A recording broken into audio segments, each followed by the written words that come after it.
ಆಗಿತ್ತು. ಅಂಥ ಸಮಯದಲ್ಲಿ ನಾವು ಕಷ್ಟಪಟ್ಟು ಓದಿ ಇವತ್ತು ಈ ಮಟ್ಟಕ್ಕಾಗಿದೆ ಅಂತಕ್ಕಂಥ ಮಾತನ್ನು ಹೇಳಿದ್ರು. ಹಾಗೆ ಈ ವೇದಿಕೆ ಮೇಲೆ ಕೂತಿರ್ತಕ್ಕಂಥವ್ರು ಯಾರೂ ಕೂಡ ಸುಲಭವಾಗಿ ಈ ವೇದಿಕೆ ಮೇಲೆ ಬಂದು ಕೂತಿಲ್ಲ. ಎಲ್ಲರೂ ಕೂಡ ಇವರೆಲ್ಲರೂ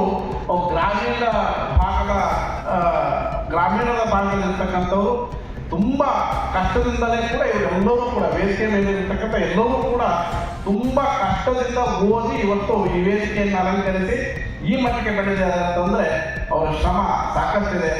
ನಾವು ನಿಮಗೆ ಅವತ್ತು ಯಾಕೆ ನಿಮಗೆ ಈ ಥರ ಹೇಳ್ತಾ ಇದ್ದಾರೆ ಅಂದರೆ ನಿಮಗೆ ಒಂದು ಸೌಲಭ್ಯಗಳಿದ್ದಾವೆ. ಇವತ್ತು ಇಂದಿರಾ ಗೋವಿಂದರಾಜ್ ಹೇಳಿದ್ರು, ಕೋನಪ್ಪ ಹೇಳಿದ್ರು, ಪ್ರತಿಭಾ ಪುರಸ್ಕಾರ. ಇವರುಗಳಿಗೆ ಯಾವ ಪ್ರತಿಭಾ ಪುರಸ್ಕಾರನೂ ಇಲ್ಲ, ಏನೂ ಇರಲಿಲ್ಲ. ಕೇಳೋದೇ ಇಲ್ಲ ಎಷ್ಟು ಮಾರ್ಕ್ಸ್ ತೆಗೆದಿದೆ, ಏನು ಓದ್ತಾ ಇದೆ ಅಂತೇಳಿ. ಯಾಕಂದರೆ ಅವ್ರ ಮನೆಗಳಲ್ಲೂ ತಂದೆ ತಾಯಿಗಳು ಕೂಡ ಅಷ್ಟು ವಿದ್ಯಾವಂತರಾಗಿಲ್ಲ. ಇವರು ಎಲ್ಲ ಕೂತವರಿಗೆ ನಾವು ಮುಂದೆ ಏನು ಓದಬೇಕು, ಹೇಗೆ ಜೀವನ ಕಟ್ಟಬೇಕು ಅಂತಕ್ಕಂಥ ಒಂದು ಹೇಳಿಕೊಡೋದೇ ಇಲ್ಲ. ಅಂಥ ಒಂದು ವ್ಯವಸ್ಥೆಯಲ್ಲಿ ಇದ್ಕೊಂಡು ಇವತ್ತು ನಮ್ಮ ಡಾಕ್ಟರ್ ರಮೇಶ್ ಅವರು ಇರ್ಬೋದು, ಎಲ್ಲವೂ ಕೂಡ ಇವರೆಲ್ಲರೂ ತುಂಬ ಕಷ್ಟದಿಂದ ಒಂದು ಮಾರ್ಗದರ್ಶಕರು ಇರಲಿಲ್ಲ, ಒಂದು ಸಪೋರ್ಟ್ ಮಾಡ್ತಕ್ಕಂಥವ್ರು ಇರಲಿಲ್ಲ. ಅಂಥದ್ರಲ್ಲಿ ಇವತ್ತು ಅವರ ಒಂದು ಸ್ವಂತ ಅವರ ಶ್ರಮದಿಂದ ಅವರ ಕಷ್ಟಗಳೇ ಅವ್ರಿಗೆ ಅನುಭವ, ಅವ್ರು ಕೊಡ್ತಕ್ಕಂಥ ಕಷ್ಟಗಳು ಅವ್ರಿಗೆ ಅನುಭವ ಆಗಿ ಇವತ್ತು ನಿಮಗೆಲ್ಲ ಒಂದು ಸಹಾಯ ಮಾಡ್ತಕ್ಕಂಥ ನಮ್ಮ ಮಕ್ಕಳು, ನಾವು ಕಷ್ಟಪಟ್ಟಿದ್ದೀವಿ, ನಮ್ಮ ಮಕ್ಕಳು ಇವತ್ತು ನಮ್ಮ ರೀತಿ ಕಷ್ಟಪಡೋದು ಬೇಡ. ಊಟಕ್ಕಿಲ್ಲದೆ ಅಥವಾ ಒಂದು ಒಳ್ಳೆ ವಿದ್ಯೆ ಇಲ್ಲದೆ ಅಥವಾ ಒಂದು ಒಳ್ಳೆ ಒಂದು ಜ್ಞಾನ ಇಲ್ಲದೆ ನಮ್ಮ ಮಕ್ಕಳು ಸಫರ್ ಆಗಬಾರ್ದು, ನೋವು ಪಡಬಾರ್ದು ಅಂತ ಹೇಳಿ ಇವರೆಲ್ಲರೂ ಇವತ್ತು ಕೋನಪ್ಪ ರೆಡ್ಡಿ ಆಗಿ ಅವ್ರು ರಿಟೈರ್ ಆಗಿದ್ರು, ಒಳ್ಳೆಯ ಹುದ್ದೆಯಲ್ಲಿದ್ದು ರಿಟೈರ್ ಆಗಿದ್ರು, ಆರಾಮಾಗಿ ಇರ್ಬೋದಾಗಿತ್ತು ಮನೆಯಲ್ಲಿ. ಯಾಕೆ ಬೇಕಾಗಿತ್ತು ಈ ಸಂಘಕ್ಕೆ ಹೊಂದ್ಕೊಂಡು ಈ ಸಂಘದಲ್ಲಿ ಇರ್ತಕ್ಕಂಥ ಗೊಂದಲಗಳನ್ನ? ಯಾಕಂದರೆ ಸಾಕಷ್ಟು ನಾವೆಲ್ಲ ನಮ್ಮವರೇ ಇದ್ದೀರಿ ಅಂತ ಮಾತಾಡೋದು. ಒಕ್ಕಲಿಗರ ಸಂಘ ಅಂದರೆ ಹೇಗಾಗೋಗಿತ್ತು ಅಂತಂದರೆ ಭರವಸೆನೇ ಕಳ್ಕೊಂಡ್ಬಿಟ್ಟಿದ್ರು ನಮ್ಮವರು. ಯಾಕೆ ಬೇಕಾಗಿತ್ತಪ್ಪ ನಮಗೆ ಸಂಘ ಅನ್ನೋ ರೀತಿಯಲ್ಲಿತ್ತು. ಇವತ್ತು ಆ ಸಂಘಕ್ಕೆ ಒಂದು ಶಕ್ತಿ ತುಂಬಿ ಇವತ್ತು ಸಂಘ ಬೇಕು, ನಮಗೆ ಈ ಸಮುದಾಯಕ್ಕೆ ಸಂಘ ಬೇಕು.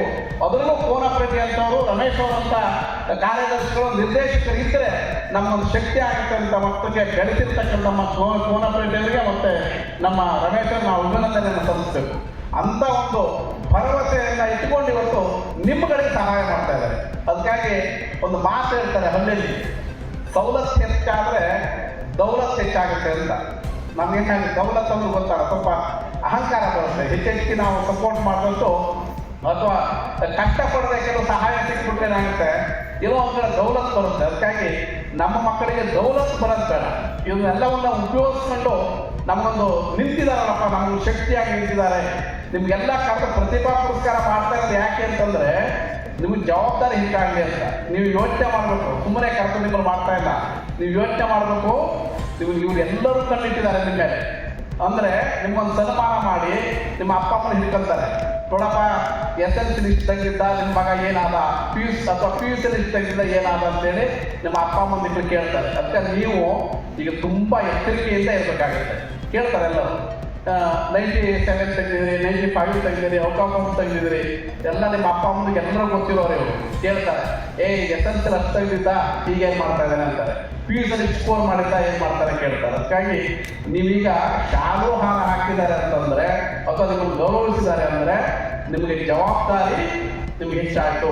ನಿಮ್ಮನ್ನ ಬರೀ ನಿಮ್ಮ ಅಪ್ಪ ಅಮ್ಮ ಅಷ್ಟೇ ನಿಮ್ಮನ್ನು ಕಾಯ್ತಾ ಇದ್ರು, ಕಣ್ಣಲ್ಲಿ ಕಂಡಿಟ್ಟು ಅಥವಾ ನಿಮ್ಮನ್ನು ಕೇಳ್ತಾ ಇದ್ರು. ಈಗ ಇವರೆಲ್ಲರೂ ಕೂಡ ನಿಮ್ಮನ್ನು ಕೇಳ್ತಾರೆ. ಅದಕ್ಕೆ ನೀವು ಎಚ್ಚರಿಕೆಯಿಂದ ಇರಬೇಕಾಗುತ್ತೆ. ಅಂದರೆ ನೀವು ಇನ್ನೂ ಎಚ್ಚರಿಕೆ ಓದಬೇಕು. ಬರೀ ಕೇಳೋದ್ರ ಜೊತೆಗೆ ನಿಮ್ಗೆ ಸಪೋರ್ಟ್ ಮಾಡ್ತಾ ಇದ್ದಾರೆ. ಹೇಳಿದ್ರು ಕೋನಪ್ಪ ರೆಡ್ಡಿ ಅವರು, ಅದೆಷ್ಟೇ ಖರ್ಚಾಗಲಿ ನಾವು ಇಲ್ಲಿ ಹಾಸ್ಟೆಲ್ ಮಾಡೇ ಮಾಡ್ತೇವೆ, ಹೆಣ್ಮಕ್ಳು ಹಾಸ್ಟೆಲ್ ಅಂತ ಹೇಳ್ತಾ ಇದ್ರು. ಗಂಡು ಮಕ್ಕಳು ಹಾಸ್ಟೆಲ್ ಆಲ್ರೆಡಿ ಇತ್ತು, ಅದನ್ನು ಕೂಡ ಇದು ಮಾಡ್ತಾರೆ. ಹಾಗೆ ನೀವು ಎಲ್ಲ ವ್ಯವಸ್ಥೆಗಳನ್ನು ನಮ್ಮ ವೇದಿಕೆ ಮೇಲೆ ಕೂತಿರ್ತಕ್ಕಂಥ ಎಲ್ಲರೂ, ಯಾಕಂದರೆ ಇವರೆಲ್ಲರೂ ಶ್ರಮಪಟ್ಟು ಬಂದಿರೋರು. ಅವರು ಒಬ್ಬೊಬ್ಬರ ಕಷ್ಟಗಳನ್ನು ಬಹುಶಃ ಒಂದು 100 ಪುಟಗಳನ್ನು ಬರೀಬೋದು. ಅದೆಲ್ಲವೂ ಕೂಡ ಇವರು ಕಷ್ಟಪಟ್ಟಿರ್ತಕ್ಕಂಥವ್ರು.